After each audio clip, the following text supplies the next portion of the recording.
15, I attended a dinner where I met a gentleman by the name of Matt Winkler, the founding editor of Bloomberg News. He helped Michael Bloomberg write the first edition of this book. Yes, that's him, the brother with the bow tie. Now, overnight our beverage, I asked him, if you had to sum up the animal Michael Bloomberg is, how would you describe him? He, without hesitation, responded, a mensch. A mensch. Now, what's a mensch? A mensch is a Yiddish term. It describes someone wholesome, someone honorable, of integrity, a person you admire and seek to emulate because of their noble character. And these qualities seep through Michael Bloomberg's book. Now, confession, Michael Bloomberg is one of my heroes. I've followed him and I've watched him closely since 2007 when I read the first edition of Bloomberg by Bloomberg. And I was fortunate enough to do some work with the company Bloomberg in Nigeria, in Kenya, and in South Africa.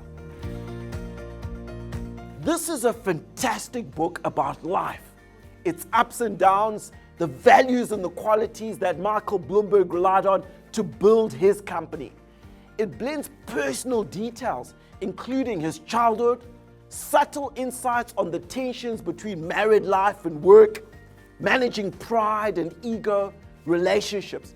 All this is wrapped and presented around the bigger story of the adventure of founding and building Bloomberg LP, the power of technology in business, and his public service and his philanthropy. This is an incredible tour de force. I love this book and I love this man. This is a great story. Let there be no doubt about that.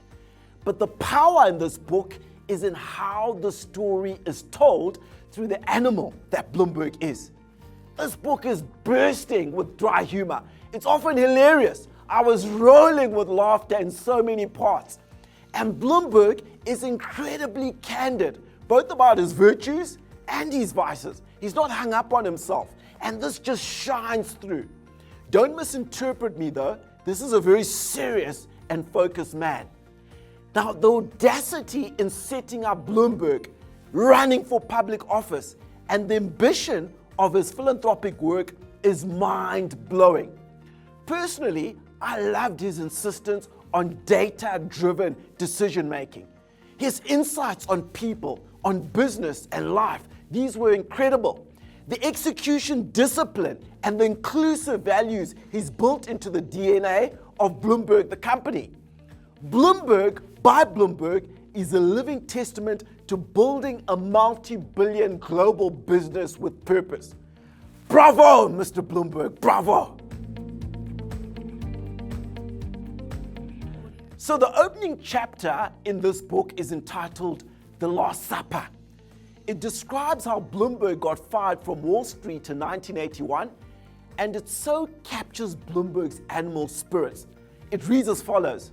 So there I was, 39 years old and essentially hearing, here's $10 million, your history, time for you to leave. On Saturday, August 1, 1981, I was terminated from the only full-time job I'd ever known and from the high-pressure life I loved. This after 15 years of 12-hour days and 6-day weeks. Out, fired. If I'm being thrown out, better now than later, I replied. Of course, those $10 million I was getting. America's a wonderful country. That's really the essence of this book. If I could sum this book up in a few words, that would include sassy, it's unrelenting, there's supreme self-belief, there's a macho-ness, a shrewdness, a hard-nosed, pioneering, dry sense of humor, a candor, but just below the surface, a deep, deep humility.